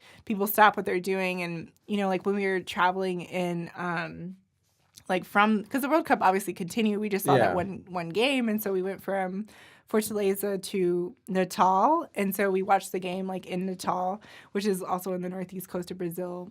I'm going to tell you about that, but so it's like it doesn't matter like where you are. Like somebody's playing the game, and they'll just have chairs lined up, and like you don't Everyone know just watches. who these people are. You just step into like this random. You're not even sure if it's like a bar or somebody's house. Like you just like walk in and sit down on a plastic chair and like watch the game, and everyone's cheering, and it's just like, yep, like That's awesome. it's just normal, And so that was incredible. Natal's beautiful. Got to like there's a beach. Well, like I guess it's the only like basically Natal's not a very big place. It's a beach town, but there are dolphins in Natal. And we literally like that is the closest I've ever been to a dolphin. Well, I guess outside of SeaWorld, but you know, like in nature. Yeah, like a happy dolphin. Yeah, exactly. And so like literally like from here to like the wall. Oh wow, so like 10 feet. Like they like, you know, just like swimming together, like right next to us. And yeah, that was really incredible. So that's something I'm very jealous of. they go to Natal, like it's a cool beach town. I think dolphins just in general do that because they would Yeah. in Huntington, anytime friendly. you're surfing, they would Yeah. Well, because dolphins surf. they would pass by. They are friendly. What do you mean? Like they play in the waves the same. Oh, like yeah, they'll yeah, like yeah, ride yeah. waves Yeah, and stuff. Yeah. Mm-hmm. Yeah. But every morning in Huntington, they would No pass way. by. Yeah. See, Yeah, that is very- something there's some random like video of a surfer that lives in Kauai. I don't know her name, but it's just like her. It's just like this weird video of her just being awesome, like just living like the coolest life. And at one point, she's got like a snorkel on and she's being towed behind a boat. And then the dolphins are playing in the wake of the boat. And so she's like in the middle of the pod of dolphins as they're like jumping in and around her. And she's like in the pod. I'm like, that's the dream. So cool. Yeah, like they're that's just all such like playful animals. Like they're just like dogs of the sea or something. Like they just like they seem like they love Yeah, to just play. I just recently Like- learned that they are one of like, there's like less than like, I think 5% of animals that are this way, like of every animal, like insects, everything, where most of their time is actually committed to just occupying their mind, not surviving. Yeah. Because like they're intelligent enough that like they can be incredibly efficient when hunting. So actually most of their time is like building social skills or like genuinely just finding ways to not be bored. Yeah. So they'll like play with kelp or like they'll like play like pass the seaweed with each other and like try and like steal it from each other. Like most of their stuff is actually about building social bonds and it's not actually about actual survival. Just survival. So Dolphin World Cup 2020. Yeah. Yeah. Not anything. Yeah. Oh man. Yeah. All right, so that was you incredible. Yeah. Left get Natal. to swim with dolphins then where? So from Natal went to Olinda Recife, which also does Carnival. One day in my life, I would like to experience Carnival in Olinda Recife. The history is very interesting there. Can't swim in the water because Recife is known for shark attacks. Like you absolutely cannot swim in the water. Whoa! Like it's genuinely Like it's you literally dangerous. can't get in the water. What kind of sharks do you know? I'd be curious to know. I don't know, but I think it has something to do with the like spill off of like industry like into the ocean. Like I'm not exactly sure. Like there's a weird something circumstance that, like, specifically about that affects, beach. like the ecosystem. Okay. And That could make sense. Yeah. something to do with that. But but the history, like the city is really interesting. So did that. Just a lot of like really cool museums, like old history in that area. And like again, like watching the World Cup as we go along on random TVs and random places. And then from there went to where did we go? Yeah, Curitiba. From there. So Curitiba is like farther north. It was like more cold. Got to see like some cool it's a more efficient city. Like it has a lot more as you go, like I said, farther north.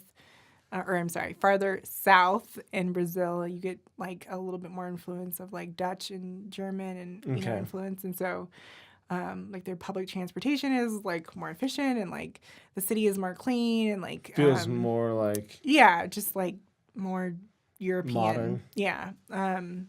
And so that was interesting. Like went to a random like hip hop dance show, like you know, like and that was like a world like competition. Oh, it was like it wasn't just like a show; it was like a real thing. Yeah, it was like this random like world competition, and like so there were people from different parts of the world, but mostly Brazilians, I want to say, and it was so just like from different parts of Brazil, saw some bossa nova, and then like. From there, I left like my group of friends there in Curitiba, and then went to Buenos Aires so it started with Iguazu Falls, which is like one of the 7 wonders of the world, like natural wonders of the world. And so it's like a waterfall that, massive waterfall. Like we're talking about Niagara Falls times, like, I don't know how much. It's massive. Okay. And so it borders like half of the waterfall, or one side of the waterfall is Argentina, the other side is Brazil. And so, like in the rainforest, it's incredible, absolutely incredible. What's it called? Iguazu Falls. They had X Games there a few years ago when they tried to do like World X Games where they had like 5 stops. Yeah, which I was a big fan of. I thought it was cool. I can't imagine what it costs to do a world tour like that, but I thought it was cool because of that. My buddy's maybe a stretch, but like we were friends while I was at Woodward for 3 weeks. Douglas, I'm not even gonna try and pronounce his last name. It's like Dougie Fresh, you can look him up. He's like known for it, but like he was able to compete because he didn't have to come to the U.S. and because he was a Brazilian athlete and it was in Brazil, he got to compete in vert and in big air, and now like gets invites and like he's really blown up, all because of like they came to that one stop and he had a chance, which I think it's cool. And he airs like. Oh, yeah, he's the 25 feet greatest out of the BMX corner. rider ever. I could go on a tangent forever on that. Shout out to Dougie, for sure, because, yeah, he's the best. Yeah. And the nicest. That's cool. Yeah, Iguazu Falls is a really incredible place. Foz do Iguaçu, I think is how you pronounce it properly in Portuguese. But obviously, I was in Brazil for, like, 8 months. So I'm cutting out a bunch of stuff. But these are all, like, that's all the highlights. And yeah, so went from Iguazu Falls, hopped on a plane to Buenos Aires. And again, this is like my exit trip. Because I had at some point before climbing Pejo de Gávea decided that I was going to go home and gave away like majority of my stuff. Made friends I taught English with and yada, yada, yada. Gave them most of my stuff and like donated all my teaching supplies. It's a lot easier to travel light for sure. Yeah, I literally traveled with a backpack for about 6 weeks. And had my identity stolen, like $1,200 taken out of my account, like lived on crackers and tuna for a little while, and then so I got crazy, did a little bit of couch surfing in Cusco, because I ran out of money, and so Buenos Aires, and then flew first to Puno, so. In Peru, you have Lake Titicaca. So there's more than just Machu Picchu, obviously. Oh, yeah, there's tons of cool stuff in Peru. Yeah. So... is it all named as cool as Titicaca? I've never heard that. Yeah, Lake Titicaca, yeah. Just a word the floating islands. Yeah, it's like a really cool place. Yeah, it's a really interesting. And so it's one of the highlights for sure, Peru, is Lake Titicaca. Besides Machu Picchu. And so you're supposed to go to Machu Picchu first because of the elevation. It's actually lower, Machu Picchu's lower elevation than Puno, Lake Titicaca, all of that. So Lake Titicaca is the highest navigable lake in the entire world. And so it's like really high elevation. I didn't know it was that high. It's extremely high. And so even though I'm from Colorado, I mean, but you'd acclimated, to sea level. Yeah, exactly. So I getting into Puno and that whole experience, so they have of course you're drinking a ton of water, blah blah blah, but they have cocoa. Ocean, that's the problem. I know, I couldn't jump in the ocean. That'll get you. Yeah, I couldn't jump obviously in the ocean. No, I'm just kidding. But they have cocoa leaves, actually I've heard of that. It helps with the altitude sickness in a very big way, and so just get all coked out. It's not addictive. I know. It's completely it's totally but different. It's funnier to say that. Yeah. So you make tea, with the cocoa leaves, you can just munch on them, suck on them, and it helps a lot, but. Until I kind of had learned that trick or whatever, I felt like my head was exploding getting into Peru. You just feel like you're going to hit the concrete as you're walking down the street because it's such high altitude. And so, so that was incredible. Lake Titicaca, we went to, it has the floating islands. And so the history, if I can remember correctly, as like the Spaniards were invading, Peru and like the indigenous people there, there were people that like fled from the townships. And so this particular group of people fled to Lake Titicaca, and they, I guess, like sought refuge on like the lake. And so they like started a community where it looks like the islands are floating, but it's like the like vegetation from like the seafloor, it grows up. They're anchored essentially, but like there are people on those islands who literally never touch dry land. Oh yeah. Well, like not so much anymore. I guess probably not as much anymore. Yeah, but like, for a very long time. Like they literally just lived floating on these little communities in the lake. Yeah, so like the because the Spanish like couldn't build boats to go like. Well, they just like. I think it was just like a lot of a hassle, right? They're like, you can have the lake. Like, well, I don't even think like they found them. Like, I think that they just like escaped such a hassle and to get like to the hid lake in the from. First place. Yeah, I think they just like because the lake is massive, and I think they just like basically hid from the awesome. Spaniards on these lakes. I think is how that worked, or like on these boats, and like really like build a community like that. There's only like 6 or 7 of them now, and so like it's a dying community of people, or a dying history, I guess. Civilization, I don't know. So culture, tradition, culture, like whatever. So I'm like an idiot now, but so they grow, the vegetation like grows up, and then they just like fold them, and so like they replace the like they have to put new ground on the island so that it like maintains every it's a really like, cool constantly or like every, I don't know, but it's very interesting. But it's really what's really crazy, and this is why I say like this, there's probably not so much anymore that they've not gone to like the land, is because like they literally have television. Like, they have satellites in their little huts, like, which is like, what? You have like a television inside of your little tiny hut, which is like really it's disturbing. The middle of the water, it's really disturbing to see. It was the same when I was in the Philippines. Like, you're in the middle of nowhere, and their house was as big as this room, like 8 by 8, and they've got a satellite dish and TV, and that's it. That's all like, they've got. Dang, like what?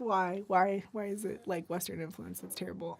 So they could listen to the Joy Quota podcast. Yeah, of course. I hope so. Shout out to everyone listening to the Joy Quota podcast. All tens of you in the Philippines and this Peruvian Titicaca island. I don't know. I hope we can make it to Titicaca. Yeah, everybody needs joy, especially if you're stuck on a floating island all the time. Yeah, and like I hope that they like even if like there's no more people like living on these lakes anymore, that maybe like somehow they can maintain like the culture. I feel like there'll always be like a colonial or like colonial Williamsburg situation where like they at least someone is passionate enough about it to keep it alive, just for the sake of like, this was a thing, this is what it looked like. Someone will always keep the culture alive just based on that alone. Like, even if it's not the lifestyle that they live, they'll at least keep some version of it available so you can see it, I feel like. It's for sure, hopefully, because it's really interesting. So we took a boat from there to this area that so we got to land, basically. We took a boat way out on Lake Titicaca and got to land, which this area sounds like Tequila, but I can't remember what the actual name of the town was called, but it sounds like Tequila. And it's just an incredible little town of like people that probably actually had never been to like anywhere else outside of their town, and it's a really extraordinary example of like what a true community looks like. I would say one of the best examples of that that I'd ever experienced, where like they farm and like they completely like support each other, and like there are people that are like in that town or whatever that they said were like well over 120 years old and like still like worked. What? Yeah, like they're like there's like some of the oldest people like in the world or something like on like in this. I feel like there's something for that. Like if you live a life where like really all you're doing is just like living day to day and you're not worried about like now, there's I did no not see external television on the, yeah exactly like there's no yeah. external stress because I But think you stress also is what's may hardest. not have learned to count.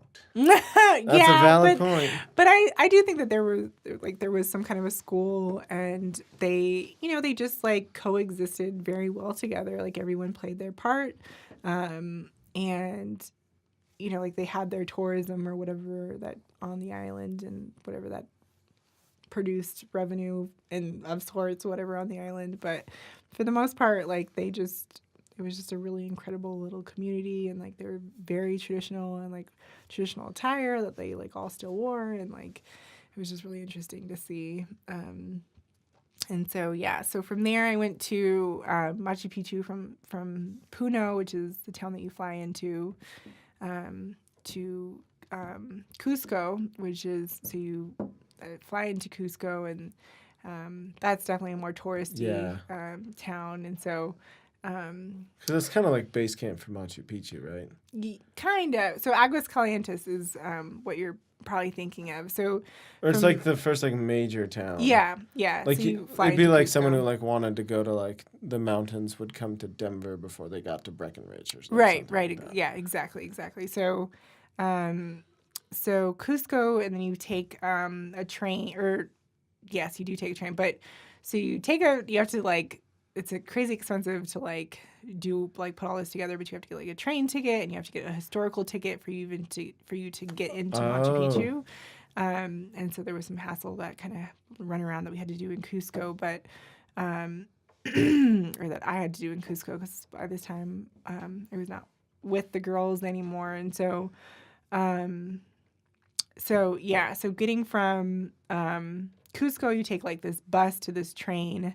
Or this van to this train, and then from the train to Aguas Calientes. And then from Aguas Calientes, you can either choose to take a bus up to Machu Picchu, or I think that's ridiculous. If you can walk, you should walk up Machu Picchu. Yeah, you got to earn that. And if you're gonna go all the way there, you might as well earn it. It's a very simple walk. Like they made it really easy. Like it's literally like steps. Stuff, yeah, because it's all carved out, and so. It's a good, it might be a little bit difficult, like if you're going right into Machu Picchu, like from somewhere low elevation and like walking up the steps, but it's awesome. Take your time. Go before the sun. Oh my God. For sure. Go before the sun comes up. Like start the walk for sure before the sun comes up. Oh, so you can catch the sunrise while you're up there. Yeah, exactly. There's something really wonderful about watching a sunrise from like an elevated perspective. Yeah. I feel like. Most incredible. Not very much. Oh yeah. Dylan needs to sleep, you guys. It is a thing. But yeah, that there is just something really special about Machu Picchu, and people think like, oh, it's like the culture, and like it's not Incas. Inca means king. It's the Quechua people. That's like the correct terminology, but. So the Quechua people, just their existence there, they think, it's the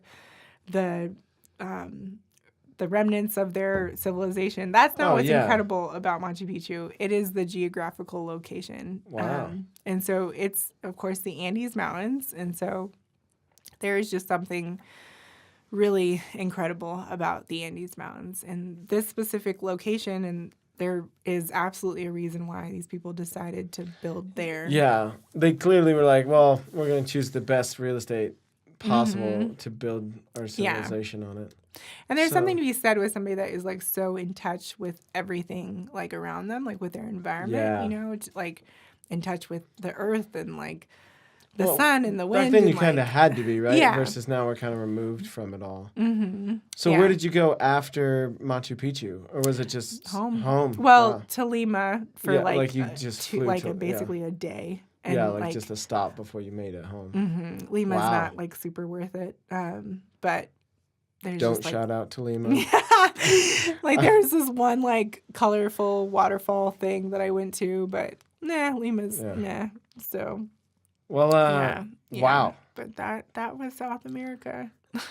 Yeah, a little. Those are journey. the highlights of 2014. There's a lot that I didn't say, but it really was the most incredible experience of my entire life. Like I could shout out my host family, which we lived with them for 8 weeks, and I'm still to this day like close to them. And What are their names?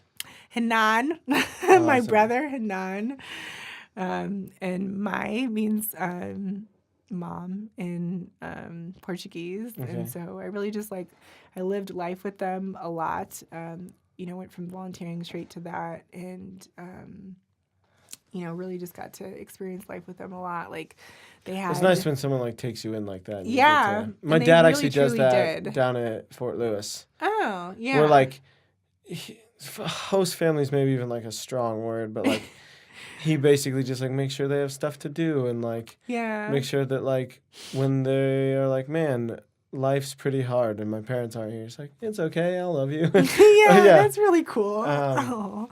So yeah, it sounds like a heck of a trip. It sounds like you've really used that to fuel yourself to where you are now. We'd like to wrap up with just a simple. This is the longest podcast ever. It's actually totally like the normal length. Okay. But we like to kind of wrap things up in a bow, just because it's fun to ask people. I just realized that. Okay. No. Okay. No, I'm super serious. Okay. But yeah, like we like to just kind of wrap it up with, when you think of the word joy, what is like the moment or the memory that comes to mind? Like when you think of like the most joy you've ever had, or like the most, even sometimes the most recent. A lot of times it's not even like a big thing, so it doesn't have to be like a crazy story. It could be literally just like chasing someone through a field, or like this insane concert you went to. I think for me personally, it's when you step into your fear and you end up on the other side. And so every single experience in my life that I had experienced the most just extraordinary peace and just like the most extraordinary like euphoria, like that just that feeling that you cannot explain, that just like makes your heart like flutter. Is like when I was extremely afraid, did it anyways, and like found myself on the other side. And so there's so many, like obviously throughout the story, like hiking up Paige de Gavia and like finding myself on the other side, or even like going to Brazil in the first place, like like dropping everything. And just like like I remember like the first day of like the taxi driver like like taking me to Vidigal and being like, this is a favela, like you realize this is a favela, like what are you doing, like and like before he like would not let me get out of the car, and he like went to make sure like that what he, a good like, man. Shout out to the taxi driver. Right, like that guy, like, right, like just and just like finding myself like on the other side of that, like meeting the people that I volunteered with, and like that being extraordinary, and like the host family that I lived with, and just there's so many experiences where like the just getting outside your comfort zone, like hiking up the waterfall, and like when I was talking about like getting on the top of the canyon, and just like that moment of like just bliss, like peace, and so I think it's just always been like doing that which I fear most and like whatever that looks like, and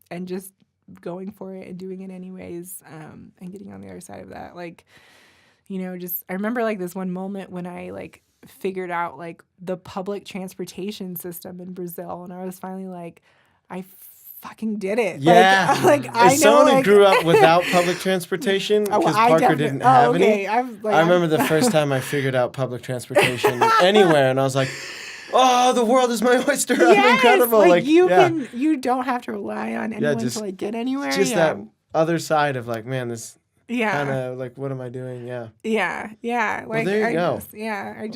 I just remember like just walking off the bus and being like, I got off at the right stop. Like, you know what I mean? Like, little victories. I just like, I knew which bus to get on, and like I was able to like do it without like, asking a bajillion questions and like just being completely confused and lost and being like a little self-sufficient. yeah, and just that's like, something that's really cool because now you just Google Map it. Even when we were in Colombia, we just were Google mapping it. When we thought we were close to where we needed to get off, we'd get off. Like yeah, so we don't like even, now you we can can't do even that. experience. Oh yeah, because like yeah.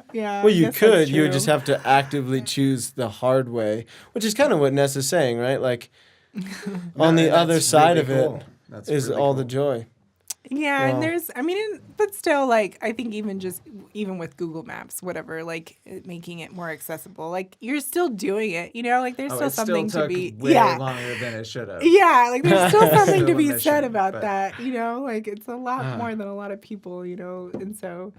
You both make me excited to go get lost in another country. Yeah, and I think, like, people are so afraid of that. And there's a lot, like, there's just a lot to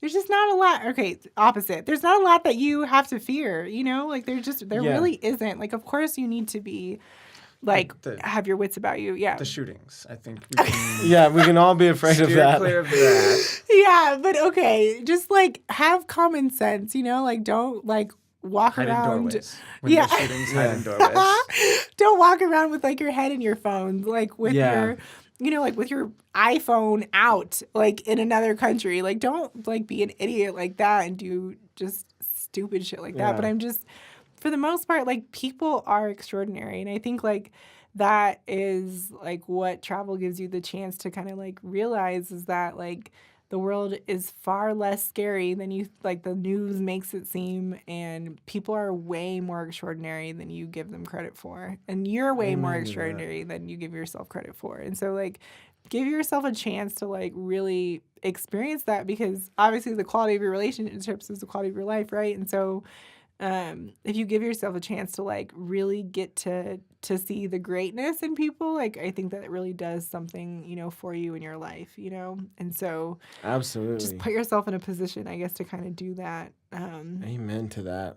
And that might look like getting to know people that are different than you, that speak a different language, that look different, that, have a completely different custom, culture, whatever tradition, but it's worth it.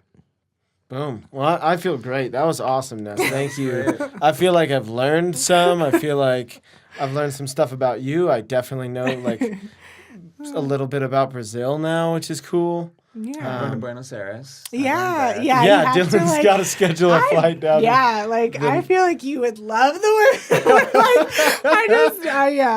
Absolutely, they would love you too, like for real. No, there you go. Okay. Dylan determined moves and never comes home.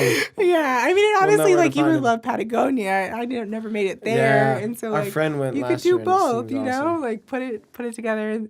Go. Santiago, yeah. Dude, we should go sledding in Patagonia. Like, there's all the, like, gnarly, like, ski videos in Patagonia. How hilarious would it be to do, like, a sledding video? Down, like, a chute. Across in the Patagonia. world sledding Yeah. trip. Yeah. Dude, this could be a pretty solid idea. Ideas. If you're down to fund this, just write in the description, or, like, write a comment below. And if we get enough people to say yes, we'll travel the world across sledding the world. gnarly shoots. I think that sounds amazing. Oh, it sounds Like, incredible. Yeah, I can't wait for all the people to you would comment. be crazy that they're not to willing back fund us. that, whoever you are. Well, yeah, if We'll set everyone... up a Patreon account and a GoFundMe. Yeah, there is. Any sled companies out there who want to sponsor us for sledding Patagonia? Right? I still feel like we should your design gear. our own sled. I feel I like think the it's black one that we've got is pretty close to. pretty close to ideal. Yeah, we I'm could really probably glad we tweak it a didn't little. do that one off the roof and shatter it. Yeah, Oh. But you we gotta shattered the blue test one. it. that's a fair In point. some Yeah. form or fashion. Well, awesome. If everyone feels, I feel great. Do you feel good where we're I at? feel great, yeah. Awesome. I liked this. Joy I guess quota fulfilled. yeah, I guess I don't, get to really share in depth about that entire experience, really ever. So. Oh yeah, it's not like we're gonna post this episode, so like Well, it's just for us. great. Okay. No, of course, yeah. I think a lot of people are going to hear this and want to Oh, did you want me to hit record on Great. Yeah, let's just. Yeah, we have to do it again. Talk. From the top. That was take one. Now Yeah. Now we'll actually, all right. Let's do the real thing. Go through the here we notes. go. Back to one, everybody. So in 2000, no. Yeah. Well, awesome. Ness, thank you so much for joining us. Yeah. Absolutely love you to pieces. And thank you for guys. sharing such a wonderful story with us. Thank you. Can't you wait for to the hear opportunity to tell it. The next one. Yeah.